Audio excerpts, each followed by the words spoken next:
Good morning, everyone, and this is Mr. Ong again, and I will be doing a short tutorial on bearings because there were some requests from some of the subscribers on how to do bearings. Okay, so we shall do a short tutorial, so I will just go quickly. So bearings are used in navigation to indicate direction. It is an angle measured clockwise from the north. So if you have a point A and you want to find the bearings of B from A, you draw from the north and you measure from the north a clockwise direction, and that is the bearing of B from A. Also, it is always expressed in three figures.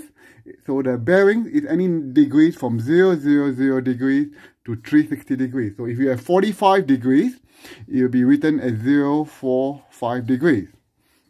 And of course, the bearings of the east, which is directly there, is going to be 90 degrees, or 0, 90, should be 0, 90.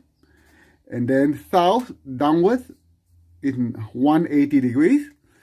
And west is going to be 270 degrees. It is always important to note where the starting point for bearing calculation. For example, if we say bearing of B from A, it is different from bearing of A from B. So you need to be very careful on that. And once you have done that, you have to use angle properties. You have to use alternate angles on parallel lines, corresponding angles, or co-interior angles on parallel lines, the theorems, to help you solve the equation. If you are doing level 1, you need to know some trigonometric Pythagoras theorem as well as trig ratio. If you are doing level 2, then you have to learn how to do the sine rule and cosine rule to calculate some of the bearing question. Okay, let's look at 3 examples. The first one is very simple. As I said before, where the bearing comes from is very important. So for example, if the question says, if the bearing of B from A, so we're going to start at A, so the bearing of B from A is 40 degrees. So from the north, you measure 40 degrees. You want to know what is the bearing of A from B. So now, you want to know the bearing on the other side. So you're going to start from B now, okay, from B. So B, so you need to draw a north. So these two lines are parallel. And you need to know the bearing from clockwise. You're going to measure the distance. The angle from that is called the bearing of A from B. So we know that this part here is going to be 180 degrees, and we need to calculate this angle here.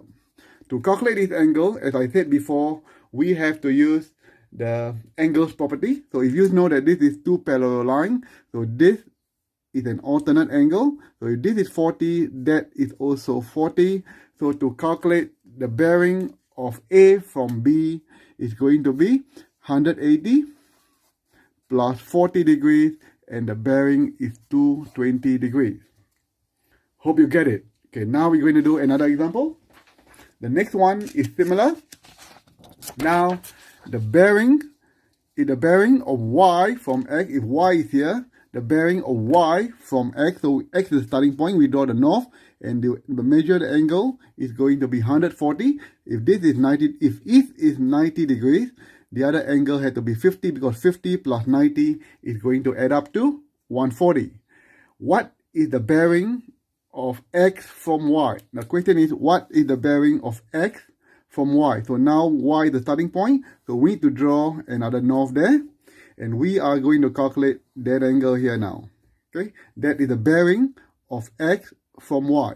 So we know that this is the east, and that's the west, and that's the south. That angle here, from here to here, is going to be 270 degrees. We need to calculate the other angle. This angle here. That angle is, you can see, an alternate angle. So if this is 50, that must be 50 degrees.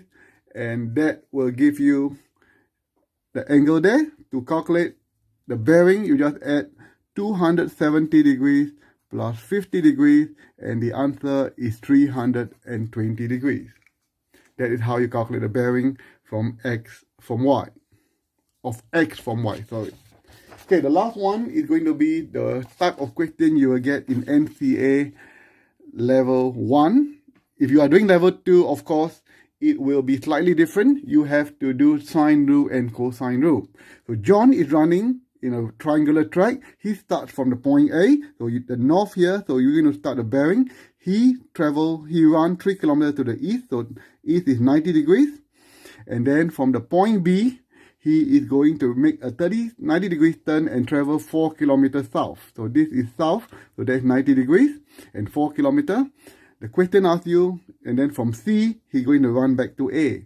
The question asks you, what is the bearing of point C from point A? So we are going to calculate the angle from here to here because it's from point A. So the bearing of C from point A is that angle there.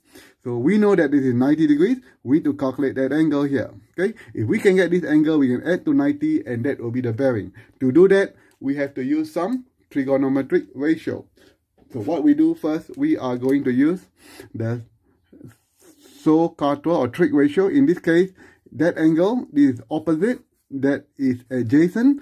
So tangent theta, or this is, we put as theta now, is equal to opposite over adjacent. That will give you 4 divided by 3. To get the angle theta, you just put tangent inverse 4 divided by 3. Put in your calculator and the answer is 53.13. We're going to put to 1 dp 53.1. So the bearing of point C from point A, so that angle here is going to be 90 degrees plus 53 degrees, 0.1 degrees, and the bearing is going to give you 233.13 degrees. Hopefully, this short tutorial has helped you to understand a little bit more about bearing. Keep practicing, and hopefully you guys do well in your NCEA, and good luck everyone. Have a good day, and see you soon.